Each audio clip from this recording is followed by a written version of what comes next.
I chose the engineering route because I've always been into old cars. I've always wanted to work on old cars. That's my dream since I was about 6 years old. So I chose this course. I knew I'd be in a really good place, learning from really smart people, and I would have the opportunities to do work experience, which I'm going to be doing very soon actually. So my work placement is going to be with a company called Just Campers. They work on old cars, old camper vans, Volkswagen specifically, and I'm very excited for that. My favourite course was the engines unit with Malcolm because I'm a bit of a gearhead, so I really enjoy the cars. Yeah. I applied for the T-level, but I was 5 marks off in my maths GCSE. But I love this course and the people I've met on it, so it all works out in the end. I'm somewhat confident that I will pass, but there's always that idea in my head I need to keep my standards up so I can get onto the T-level.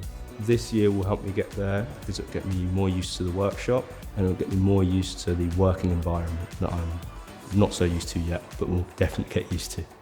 It's a dream come true for me, being able to do a course in what I want to do. It's like I know I want to do this, and giving that option to me is flat out the best thing we could do.